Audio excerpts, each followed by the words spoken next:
அமெரிக்காவில் வசிக்கும் இந்தியர்களை குறிவைத்து ஆந்திராவில் இருந்து ஒரு கும்பல் மோசடி செய்துள்ளது. 20 கோடி ரூபாய் வரை உள்ள பணத்தை சுருட்டிய 33 பேர் கைது செய்யப்பட்டுள்ளனர். விவரங்களோடு இணைகிறார் செய்தியாளர் புஷ்பராஜ். புஷ்பராஜ், என்ன நடந்தது? சிவரஞ்சனி, மகாராஷ்டிரா மாநிலத்தை சேர்ந்த புனித் கோஸ்வாமி என்பவர் தன்னுடைய நண்பர் ஒருவருடன் சேர்ந்து ஆந்திர மாநிலம் அனகாப்பள்ளி மாவட்டத்தில் உள்ள அச்சுதாபுரம் பகுதியில் ஒரு ரகசிய கால் சென்டர் ஒன்றை அமைத்திருக்கிறார். சட்டவிரோதமான அந்த கால் சென்டருக்கு வடகிழக்கு மாநிலங்களிலிருந்து 100க்கும் மேற்பட்ட ஊழியர்கள் வரவழைக்கப்பட்டனர்.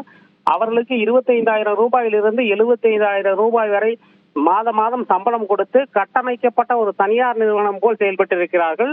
அந்த கால் சென்டர் நிர்வாகிகள் அமெரிக்காவில் வசிக்கும் இந்தியர்களை குறிவைத்து அவர்களை தொடர்பு கொண்டு பேசியிருக்கிறார்கள். அப்போது உங்களுடைய அமேசான் கணக்குகளில் முறைகேடான பண பரிவர்த்தனை நடைபெற்றிருக்கிறது என்று கூறி அவர்களை மிரட்டி அவர்களுடைய ரகசிய விவரங்களை கேட்டு பெற்றிருக்கிறார்கள். பின்னர் அதனை பயன்படுத்தி அவருடைய வங்கி கணக்கில் இருந்து சுமார் 20 கோடி ரூபாய் வரை பணத்தை இதுவரை திருடியிருப்பது கண்டுபிடிக்கப்பட்டுள்ளது.